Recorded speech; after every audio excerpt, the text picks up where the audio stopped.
Okay, bismillah. Okay folks, welcome back.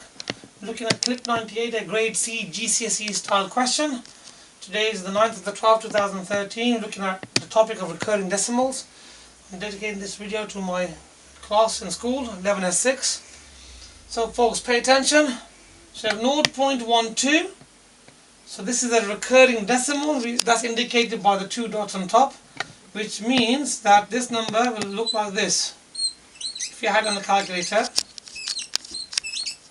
So it repeats itself every second decimal place. Now, as we've done before in the previous video, we're going to call the original recurring decimal, we're going to call it x. And we want to eliminate this decimal part of it by generating a whole number. Now what we're going to do, because it repeats itself after every two decimal places, we're going to multiply the first line by 100. Okay, two decimal places the repetition starts, so we multiply by 100, or 2 zeros here. So if you multiply this number by 100, we get a new answer on top of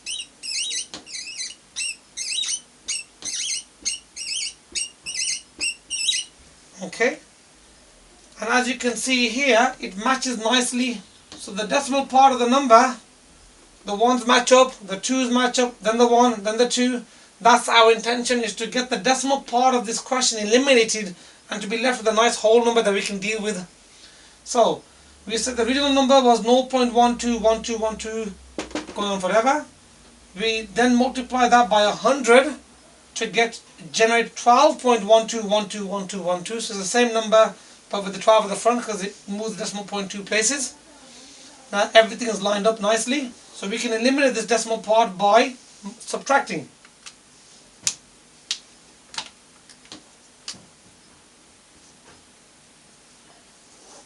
Now because we got the bigger number on the bottom on this particular instance, we can't subtract upwards, we must subtract all of it upwards.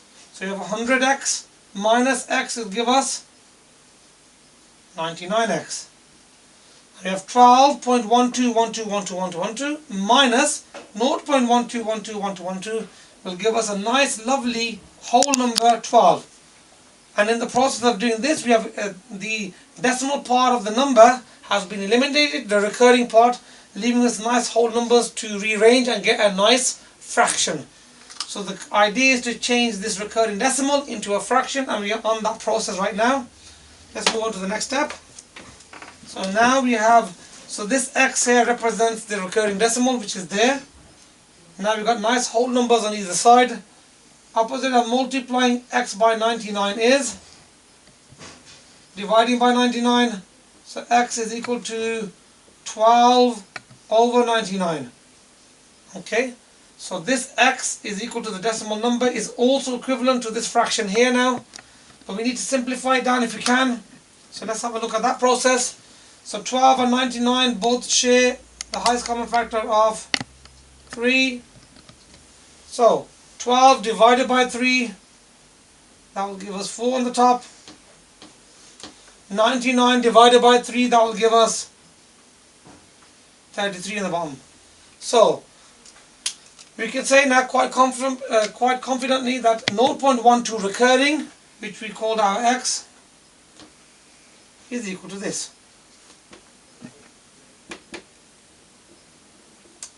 Okay, so x equals 12 over 99, which simplifies to 4 over 33, which is equal to 0.12.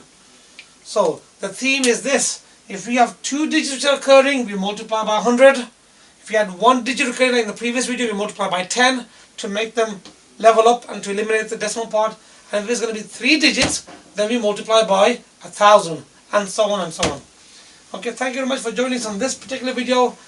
Please come and join us in the next video. We will be looking at 3 digits. Thank you very much.